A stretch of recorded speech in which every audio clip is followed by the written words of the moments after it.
Assalamualaikum warahmatullahi wabarakatuh. Bismillahi walhamdulillah wassalatu wassalamu ala rasulillah Sayyidina wa maulana Muhammad wa ala alihi wa ashabihi wa mawala amma ba'du.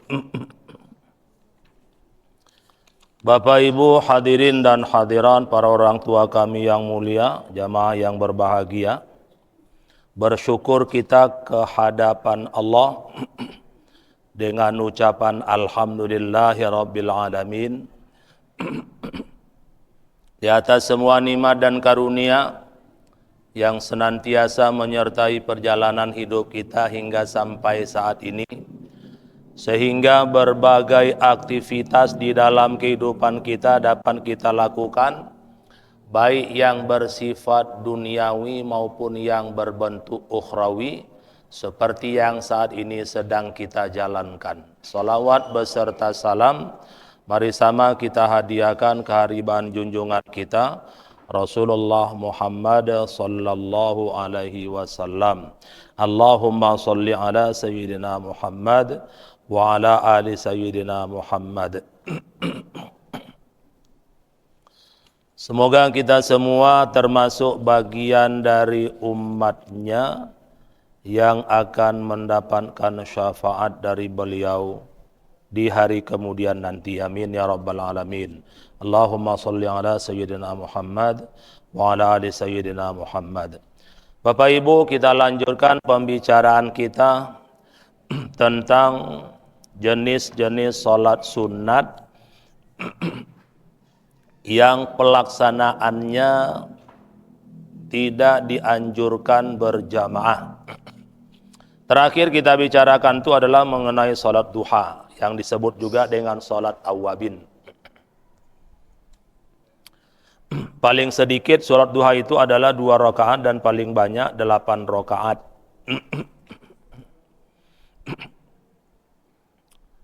Berikutnya adalah salat sunat yang memang pelaksanaannya tidak dianjurkan berjamaah itu adalah as-salisah ar-rawatibu.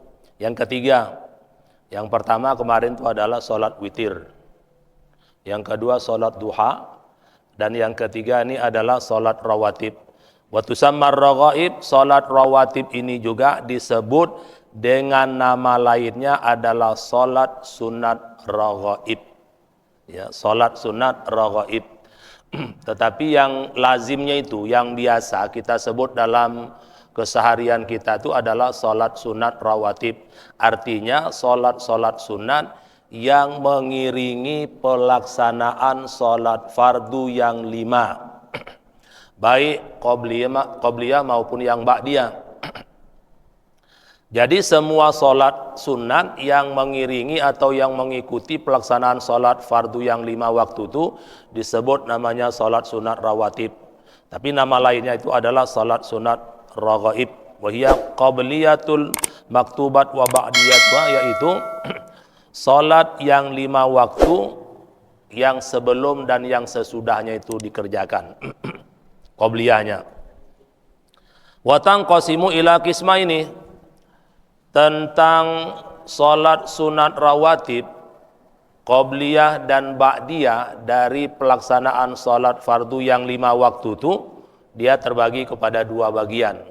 Jadi salat sunat rawatib itu sendiri dikelompokkan kepada kedua kelompok, 2 kelompok. Yang pertama muakkadah, yang kedua ghairu muakkadah. Jadi salat sunat rawatib itu ada yang muakkadah, yang satu lagi disebut namanya yang ghairu muakkadah. Yang muakkadah itu apa? Ya, wahiyal lati wazaba 'alaiha Rasulullah sallallahu alaihi wasallam wa lam yatrukha. Salat sunat rawatib yang muakkad. Salat sunat rawatib yang memang sangat dikuatkan atau sangat dianjurkan untuk kita kerjakan, dan sebaiknya itu tidak kita tinggalkan. Itu yang muakkad. Salat sunat rawatib muakkad namanya. Sebisanya, semampu kita itu, sedapat-dapat kita itu, sekuat kita, Ini yang sholat sunat rawatib ini, yang muakkad ini tidak kita tinggalkan. Kenapa? Wahiyallati wazaba 'alaiha Rasul, yaitu sholat sunat yang selalu dilakukan oleh Rasul. Sholat sunat yang tekun Rasulullah menjalankannya. Tekun Rasulullah melakukannya. Sehingga kalau ada di antara sholat sunat rawatib yang muakkad nih, yang terlupakan oleh Rasul atau tertinggalkan oleh Rasul, itu diganti atau diqadha oleh Rasul. Ya, diqadha seperti sholat fardu gitu.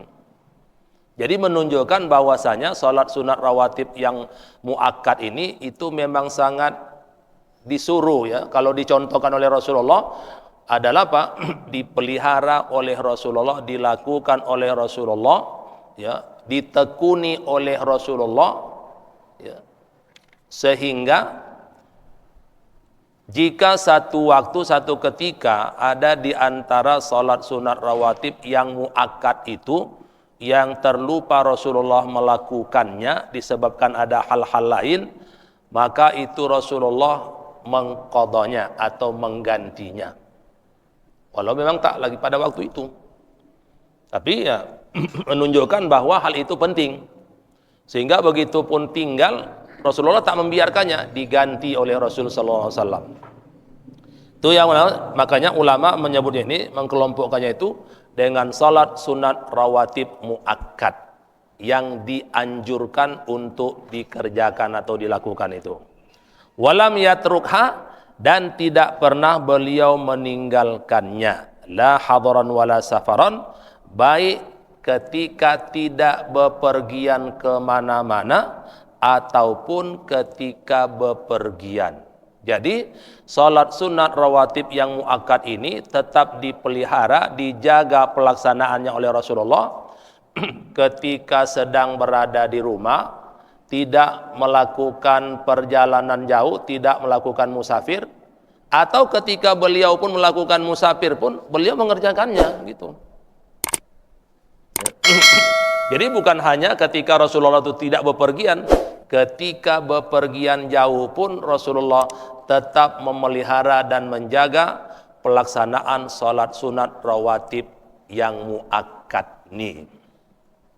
Makanya di dalam hadis kan disebutkan atau diceritakan kalau Rasulullah musafir itu ada kadang-kadang Rasulullah itu sholat sunatnya itu di atas kendaraan.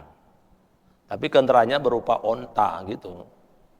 Jadi Rasulullah itu sholat sunatnya di atas kendaraan. Ya, berjalan terus kendaraan itu ya, onta itu tadi, tapi Rasulullah sedang melakukan sholat sunat itu. Sholat wajib ya, sholat sunat.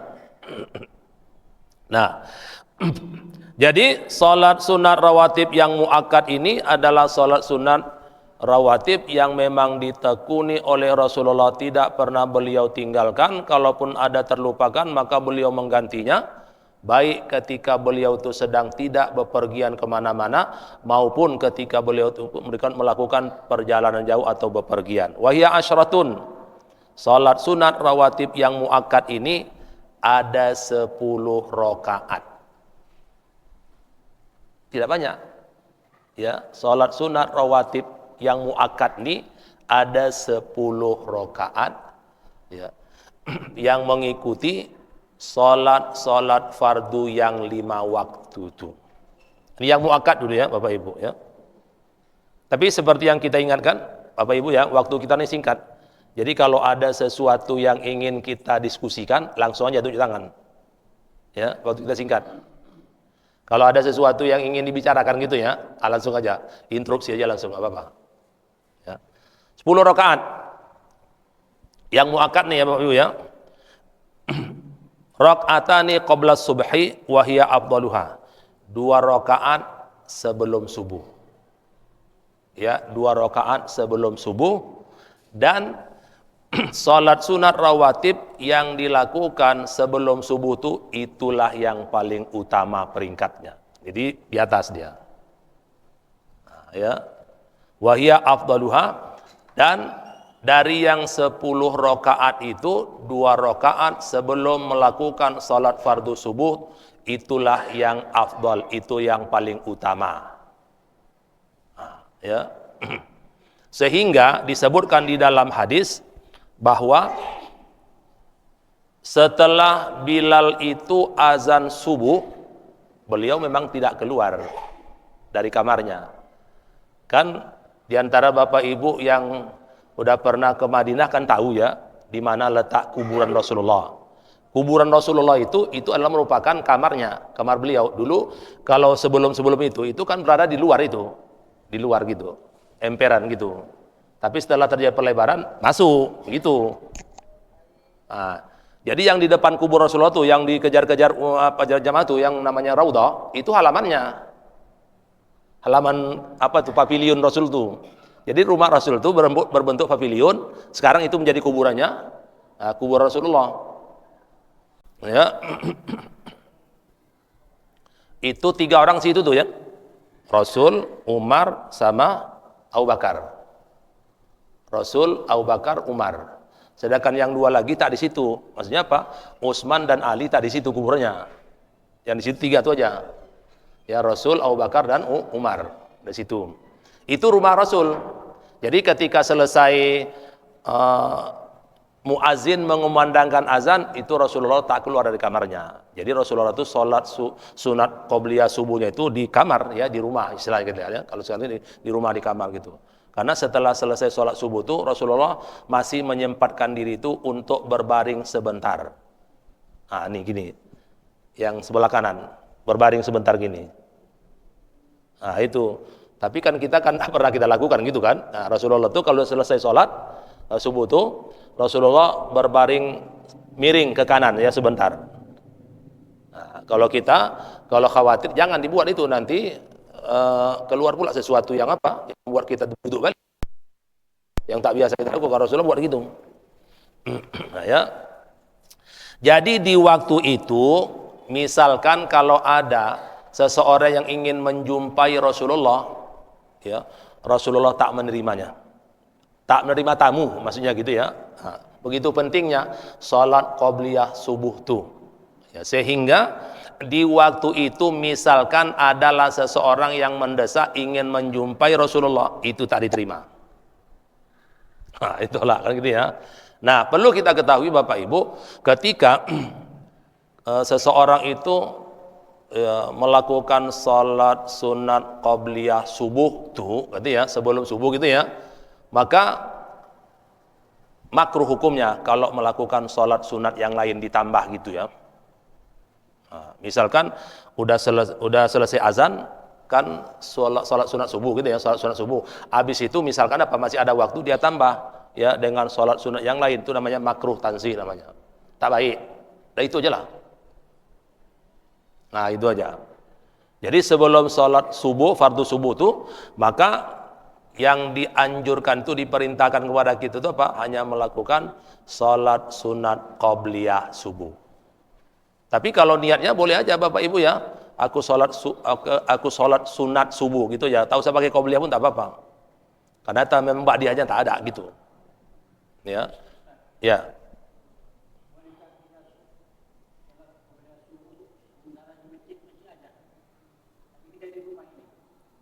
Oh, ya. Ya, gini. Kalau sekiranya seseorang itu tak ke masjid, dia di rumah karena satu halangan gitu ya. Memang di masjid udah azan. Begitu udah dengar azan itu tadi apa? Maka dia pun ya, belum lagi selesai azan nih. Nah, ya, bukan di masjid ya, di rumah nih, Bapak ya. Belum selesai di azan kan ya. Di rumah. Begitu dengarnya azan, dia pun bersiap-siaplah untuk sholat subuh. Orang dia tak ke masjid kan? Dia tangkap masjid, di rumahnya dia. Dengarnya azan kan ya, Allahu Akbar kan ya. Asyhadu an la ilaha illallah 2 kali ya, sampai asyhadu anna Muhammadar Rasulullah, dia pun dah bersiap-siap lah untuk melakukan salat sunat subuh. Boleh? Ya boleh. Boleh. Kenapa? Karena dia bukan mau mengikuti salat berjamaah di masjid. Dia mau salat subuhnya sendiri di rumah. Tapi sebelum dia melakukan sholat subuh nih tadi, maka dia sholat sunat subuh dulu. Kebetulan pula pada waktu itu dia melakukannya itu ketika azan itu masih berkumandang. Tadi ya, masih berkumandang. Kalau perkara bolehnya boleh. Tapi yang paling baik itu tunggulah selesai azan. Boleh, kalau boleh tak masalah, boleh. Ya. Ini hukumnya, cerita hukumnya dulu kan ya. Boleh, boleh gitu ya. Sama seperti misalkan ya, kita sholat fardu di rumah. Ini mau berangkat ini ya. Ini sholat fardu di rumah, mau berangkat ini. Begitu tengoknya azan, dengarnya azan gitu ya, tengok jam, dengarnya azan, langsung dia sholat fardu. Ya boleh lah. Orang waktunya udah masuk.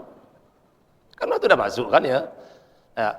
Azan tuh pertanda waktu sholat udah masuk. Waktu yang bersangkutan udah masuk. Mau waktu apa? Terserah dia lah kan ya. Tak sholat zuhur, tak sholat isya gitu ya. Tapi pertanda bahwa itu waktu udah masuk. Nah, orang masih Allahu Akbar kan ya. Allahu Akbar. Dia pun pasang ancang-ancang lah dia kan ya. Astaghfirullahalazim. Takbirlah dia.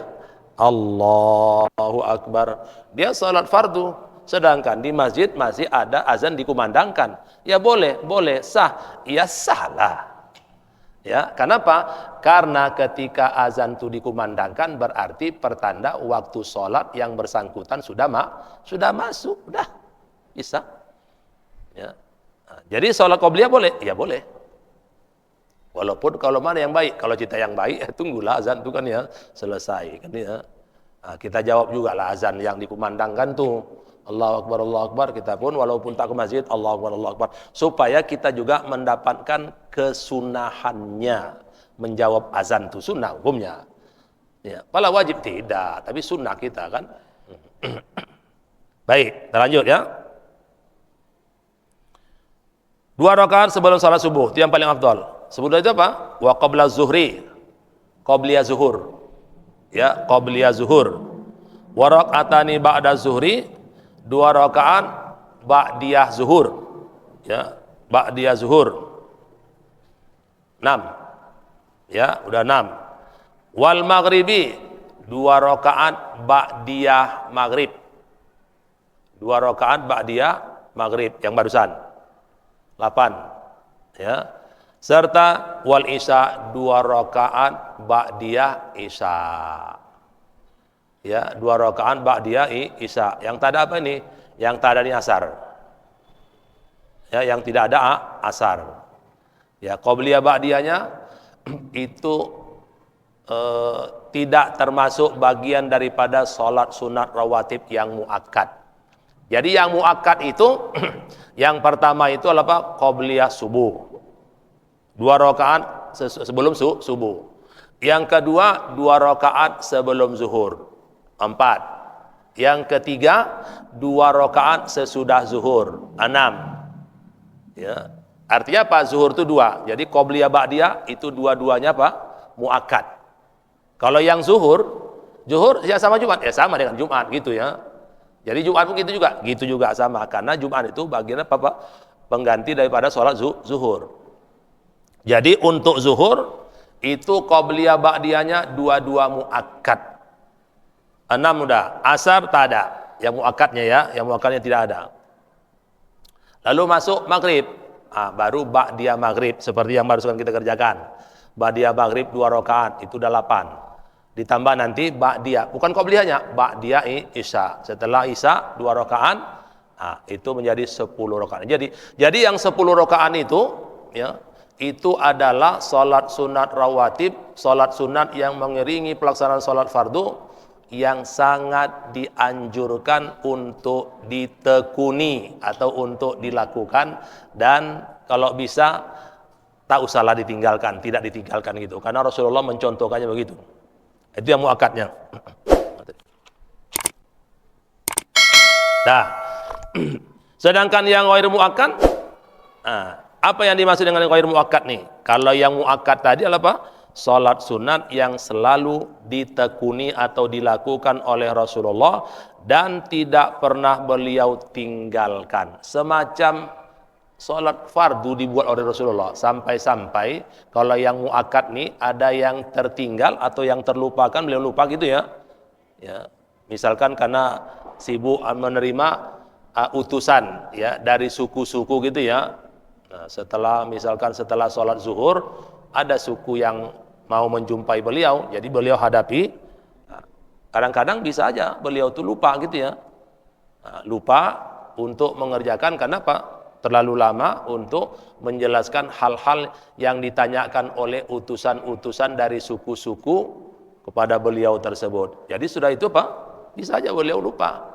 Tapi ketika beliau teringat habis sholat asar, gitu ya. Ketika setelah sholat asar, udah habis selesai sholat asar, beliau sholat sunat lagi. Makanya sahabat heran. Tapi kan tentu sahabat kan tak protes kan. Tentu kalau Rasulullah itu melakukan kan ada dasarnya.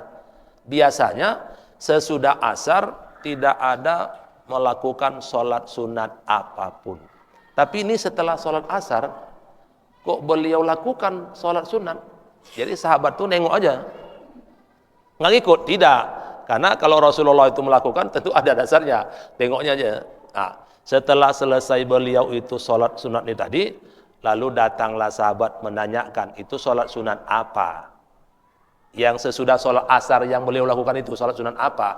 Biasanya kan tak ada. Oh, kata Rasulullah, beliau menjelaskan, oh tadi kan datang utusan kepada saya. Jadi setelah selesai sholat zuhur, datang utusan menghadap saya lupa untuk mengerjakan sholat ba'diyah zuhur. Lupa ya, melakukan sholat ba'diyah zuhur tuh. Jadi setelah teringat, setelah orang tuh pergi, baru saya teringat, dan masuk asar. Ya udah. Begitu selesai sholat asar, maka beliau ganti tadi, sholat apa tadi? Sholat sunat qobliyah zuhur yang tadi beliau lupa untuk melakukannya. Karena langsung dijumpai gitu. Itu yang muakkad. Yang ghair muakkad, yang kedua ya, yang ghair muakkadah. Wa hiya allati lam yuwazib 'alaiha Rasulullah sallallahu alaihi wasallam. Yaitu salat sunat yang tidak selalu. Ini dia, tidak selalu. Jadi bukan beliau tuh memilih-milih ya Bapak Ibu ya. Jadi dalam hal pelaksanaan salat sunat ini beliau tidak memilih-milih, melainkan beliau lakukan itu supaya menjadi ikutan, menjadi contoh, menjadi sunnah gitu ya, jalan. Sehingga di kemudian hari nanti itu bisa dapat dilaksanakan karena Rasulullah sudah mencontohkannya. Jadi perbuatan yang beliau lakukan itu ya, itu sebagai landasan hukum ya.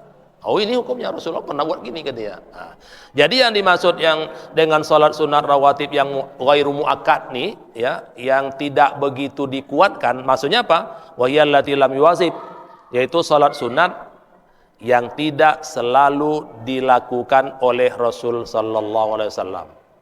Tidak selalu dilakukan, dan andai kata pun beliau tidak melakukannya, maka itu tidak diganti oleh beliau. Tak diganti. Sedangkan yang muakkad tadi, kalau tertinggal atau terlupakan melakukannya, itu beliau qadha atau beliau ganti. Sedangkan yang ghair muakkad, ya itu tidak selalu beliau lakukan, dan kalau tertinggal udah gitu ya, tinggal gitu aja. Beliau tidak menggantinya atau mengqadhanya. Berapa jumlahnya? Jumlahnya ini adalah wahiyas nata asyrota rakaatan, ada 12 rakaat. Ya, ada 12 rakaat. Tapi bagi kita nih tadi, ya, kalau yang 10 rakaat ini tadi, ya, semacam berjanjilah kita dengan diri kita masing-masing gitu ya. Artinya apakah kita itu melakukan sholat fardu itu dengan berjamaah atau melakukan sholat fardu itu dengan seorang diri. Tapi yang 10 rakaat itu tadi jagalah, peliharalah. Begitu yang dicontohkan oleh Rasulullah. Kan satu-satu waktu atau satu ketika, walaupun misalkan kita itu disibukkan atau sibuk kali kan ya, tapi yang 10 rakaat tadi usahakanlah untuk dijaga dengan baik.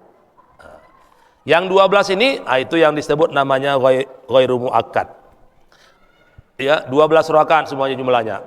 Yang mana itu? Rakaatani ukhrayani qabla zuhri wa ba'da. 2 rakaat lagi sebelum dan sesudah zuhur.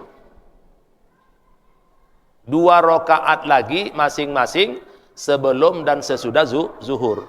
Jadi misalkan kalau seseorang itu mau melakukan sholat sunat qobliyah dan ba'diyah zuhur, qobliyah zuhur 4, ba'diyah zuhur 4. Kenapa 4? Karena kan gitu ya, yang muakkadnya 2. Yang muakkadnya 2. Ini qobliyah zuhur ya. Yang ghairu muakkad 2, berarti 4. Ya. Yang ba'diyah itu yang muakkadnya 2. Yang ba'diyahnya sesudah ya, yang muakkadnya 2 ditambah lagi yang ghairu muakkad 2. Jadi 4. Nah, jadi zuhur katanya, zuhur itu apa? Ditambah lagi 2 rakaat lagi qobliyah zuhurnya dan 2 rakaat lagi ba'diyah zuhur. Sehingga kalau seseorang itu mau melakukannya, yang muakkad sama yang ghairu muakkad, yang zuhur nih ya, itu 4 rakaat. Ya, qobliyah zuhur 4 rakaat dan ba'diyah zuhur 4 rakaat. Nah, itu ya udah gabung tuh dah. Udah gabung yang muakkad sama yang ghairu muakkad. Jadi kalau pada satu ketika, kalau sewaktu-waktu misalkan Bapak Ibu ada melihat seseorang begitu selesai azan zuhur gitu ya, selesai azan zuhur, ada seseorang melakukan salat qobliyah zuhur itu 4 rakaat, berarti yang 4 rakaat itu sudah dicakupnya semuanya. Yang muakkad 2 rakaat, yang ghairu muakkad 2 rakaat, sehingga dikerjakannya menjadi 4 rakaat. Sesudah zuhur begitu juga. Ya, 2 tadi.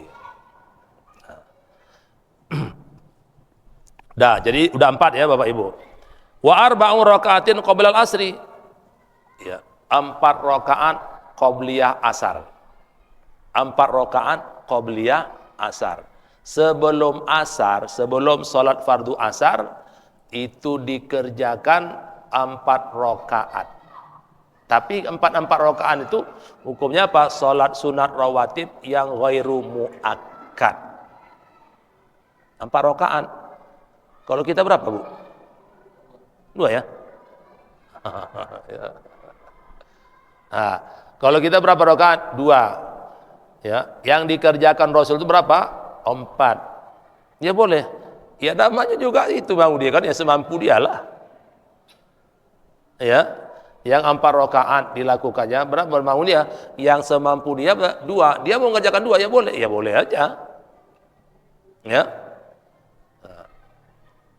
Tetapi kalau kita mau mengerjakannya dengan sempurna ini tadi, maka sebelum asar itu dikerjakan 4 rakaat. Arba'u rakaat, 4 rakaat. Berarti 8 ya Bapak Ibu, 8 rakaat. Wa raka'atani qoblal maghribi wal isyani, ditambah 2 rakaat qobliyah maghrib. Nah, itu jarang ya. Ya, qobliyah maghrib. Sebelum maghrib. Selesai azan maghrib, la ilaha illallah. Kan langsung qomat ya, kita kan. Tapi di masjid-masjid tertentu ya, di tempat-tempat tertentu atau di masjid-masjid tertentu gitu ya, itu ada yang melakukan qobliyah maghrib. Ya, ada yang melakukannya. Karena di beberapa masjid yang saya masuki, begitu saya selesai azan maghrib, ada yang sholat sunat. Oh, berarti qobliyah maghrib gitu ya. Nah, itu namanya apa? Itu ghairu muakkad. Ya, ghairu muakkad. Ada yang membuatnya, ada yang melakukannya, ada yang mengerjakannya. Ada.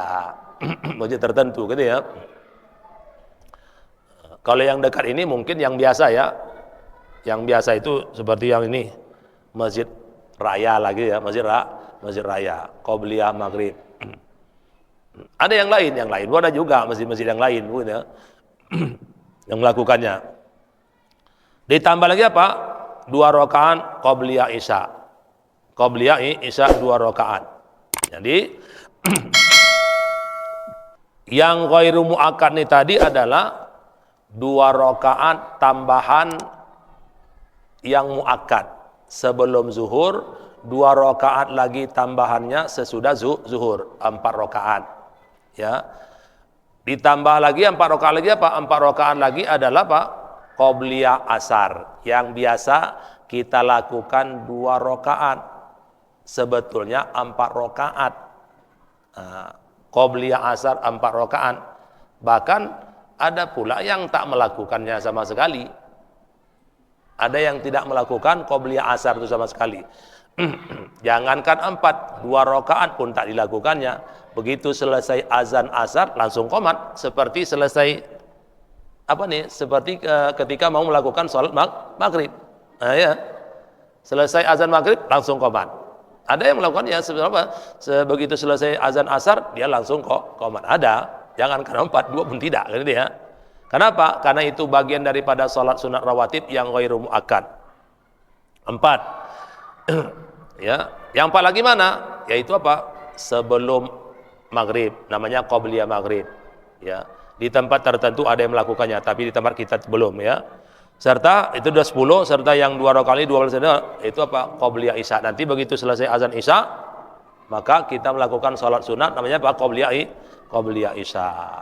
Nah, jadi dikumpulkan semuanya yang muakkad dengan yang ghairu muakkad semuanya berjumlah 22 rakaat. Itu yang mengiringi atau yang mengikuti salat fardu yang 5 waktu aja itu Bapak Ibu. Sebetulnya kalau salat sunat di Bapak Ibu tergantung kita sajanya. Kalau sanggup kita melakukannya, jumlahnya tanpa batas Bapak Ibu.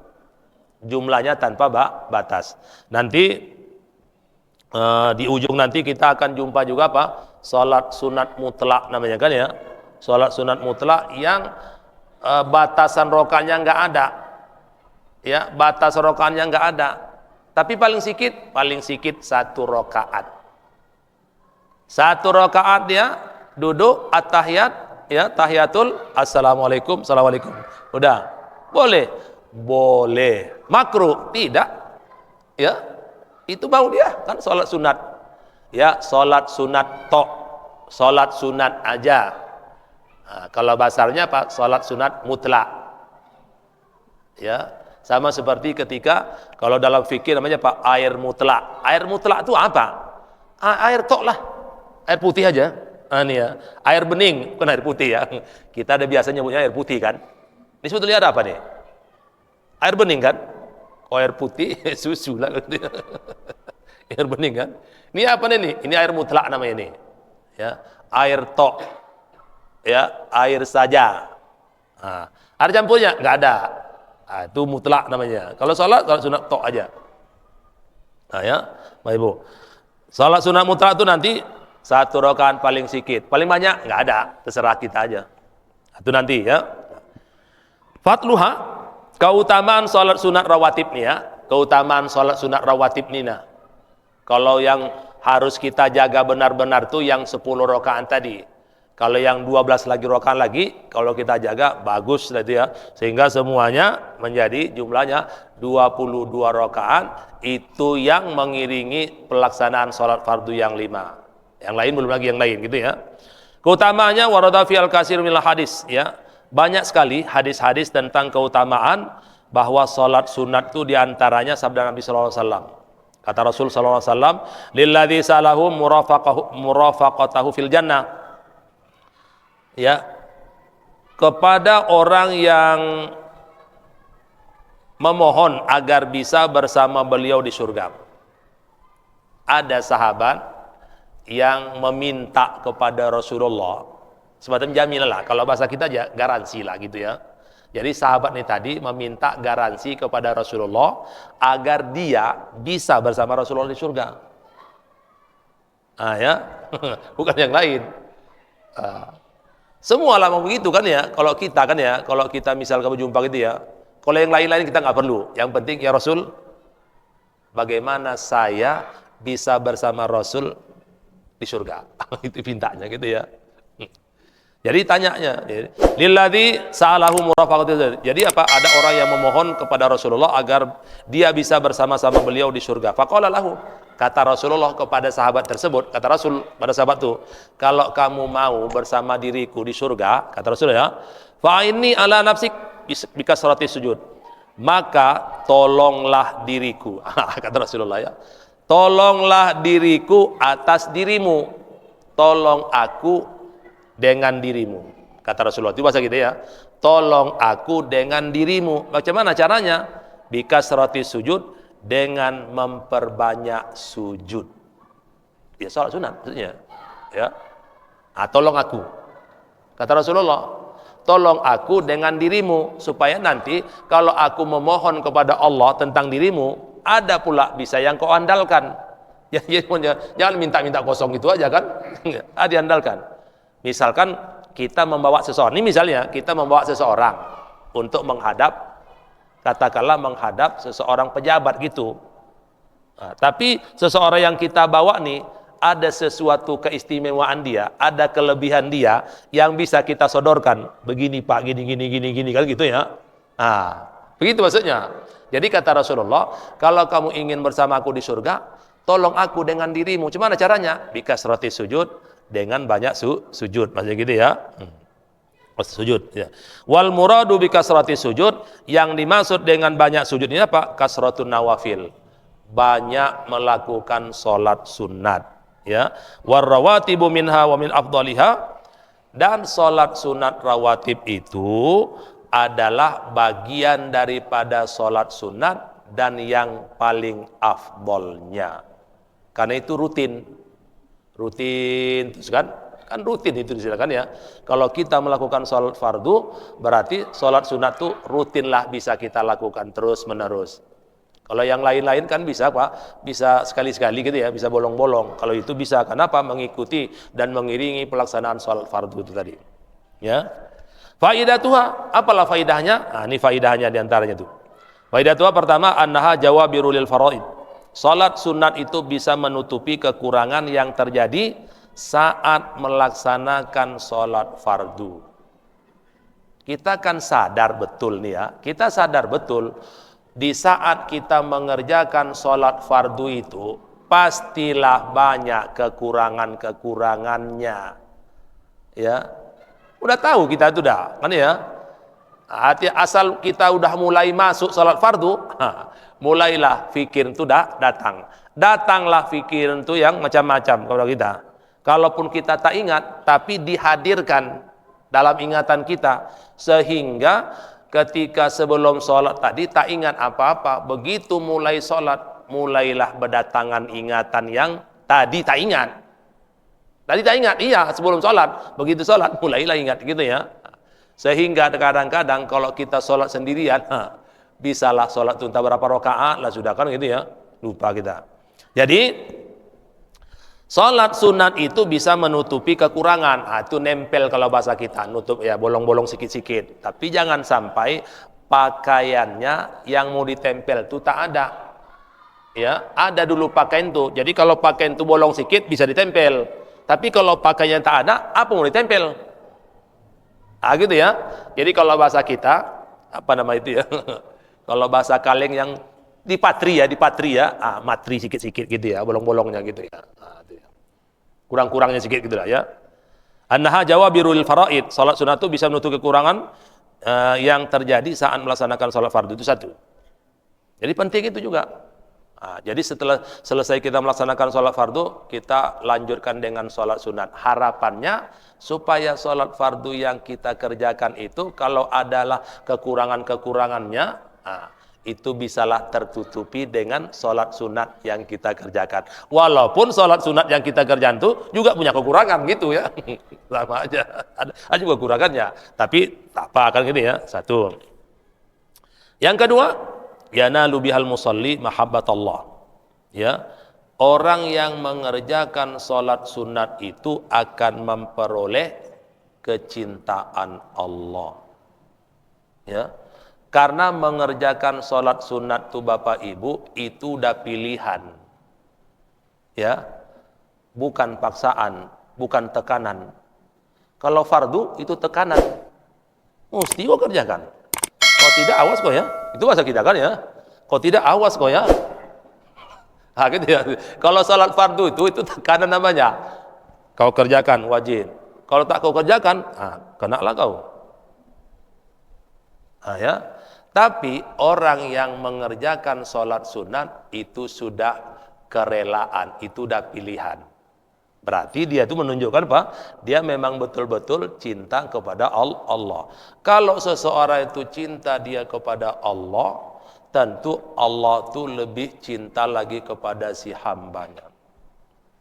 Rasul dalam satu hadis bilang gini, ketika melihat ada seorang ibu begitu menyayangi anaknya, kata Rasulullah, ditanya dengan sahabat, kau tahu katanya bahwa ibu itu betapa sayangnya dia kepada anaknya.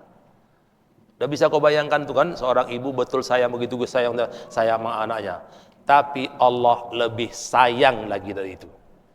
Ya, Allah tuh lebih sayang dari itu lagi. Jadi ketika saya membaca hadis ini, inilah merupakan sesuatu istimewanya itu kan. Jadi kita berharap betul kepada Allah Subhanahu wa taala. Kalau seorang ibu begitu sangat sayang kepada anaknya, ya, dia akan mengorbankan apa saja pun yang dimilikinya demi anaknya, tapi Allah lebih sayang dari seorang ibu itu, kata Rasulullah. Jadi dengan melaksanakan sholat sunat ini tadi, berarti seseorang itu apa?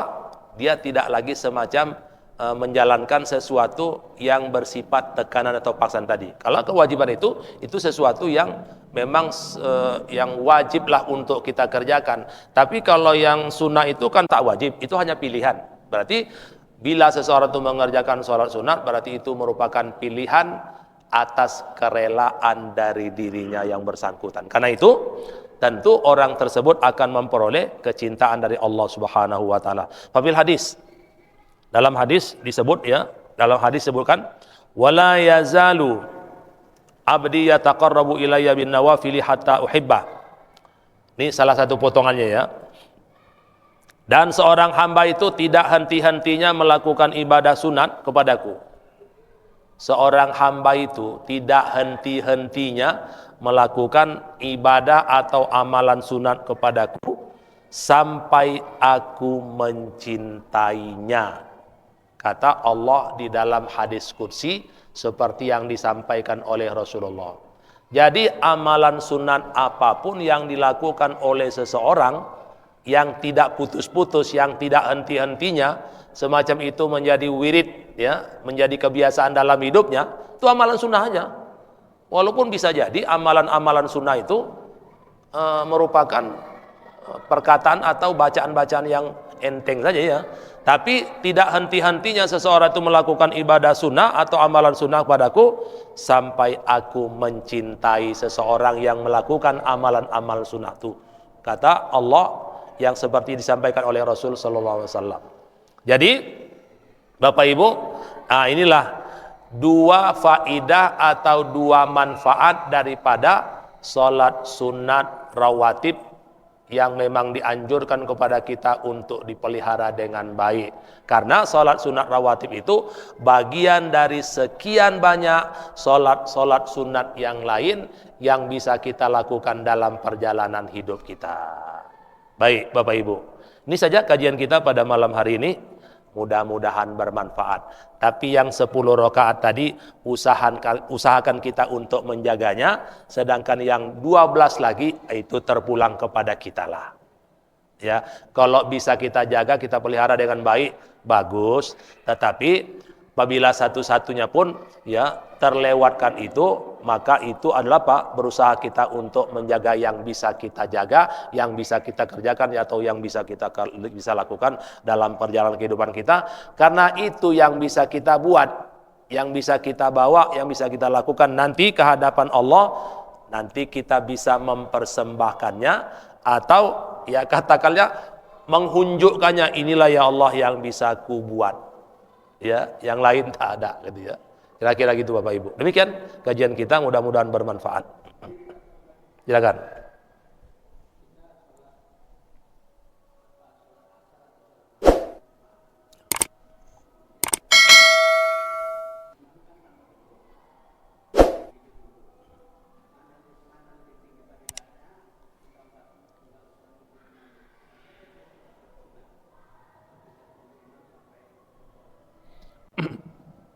Begini, Pak Haji. Artinya setelah selesai sholat itu, seseorang itu juga dianjurkan untuk berzikir. Setelah selesai sholat, dianjurkan seseorang itu untuk melakukan zikir kepada Allah Subhanahu wa Ta'ala. Setelah berzikir tak apa-apa dibacanya, lalu dilanjutkan ditutup dengan doa. Itu juga bagian daripada amalan yang bersumber dari Rasulullah. Itu maksur. Maksur itu merupakan amalan-amalan berdasarkan hadis yang diriwayatkan dari Rasul sallallahu alaihi wasallam. Jadi artinya apa? Kalau seseorang itu setelah selesai salam, assalamualaikum, assalamualaikum, lalu dia sholat sunat, kan ya? Berarti dia meninggalkan satu bagian daripada dakbu atau kebiasaan atau yang dilakukan oleh Rasul sallallahu alaihi wasallam setelah sholat. Artinya apa? Sesudah sholat ada zikir. Zikir itu kan tidak mesti berjamaah kan? Kan tidak mesti banyak orang kan? Artinya apa? Setelah kita sholat sendirian, setelah selesai kita sholat sendirian kita sudah berzikir. Jadi berzikir itu tidak harus bersama-sama. Tetapi intinya setelah selesai sholat fardu, dianjurkan pula untuk berzikir. Apakah berzikir itu dilakukannya sendiri-sendiri atau berjamaah, itu kan teknisnya aja gitu ya. Tapi berzikir itu bagian daripada amalan yang bersumber dari Rasul sallallahu alaihi wasallam, itu aja. Ya, terserah mau sendiri atau mau rame-rame. Kalau tak mau dia rame-rame, terserah mau sendiri dia. Setelah selesai salam, zikir dia. Astaghfirullahalazim. Berapa kali istighfarnya? 100 kali. Bagus. Dia mau istighfar aja dia, zikir dia. Zikir dia setelah selesai sholat hanya istighfar saja. Tak ada yang lain. Enggak, itu aja ditekunnya. Enggak apa-apa juga. Karena Rasulullah mencontohkannya. Istighfar. Kan gitu ya. Yang lain itu juga. Dan lagi pula setelah selesai sholat itu zikirnya kan semuanya kan didengar bacaannya kan. Istilahnya apa? Tidak ada bacaan-bacaan itu di luar daripada yang kita tidak ketahui. Bukan seperti kita itu kalau selesai sholat itu tadi berzikir seperti dukun kumat kamit saja kamu. Tahap apa yang baca nggak tahu kita kan ya? Bukan. Ini bacanya pun jelas kan ya. Allahumma antas salam. Ya jelaslah dari Rasulullah kan ya. Wa minkas salam. Habis itu baca Fatihah, ayat Quran. Habis itu baca ayat kursi. Jelas dia kan ya, ayat-ayat Quran semuanya. Nggak ada sesuatu yang tersembunyi.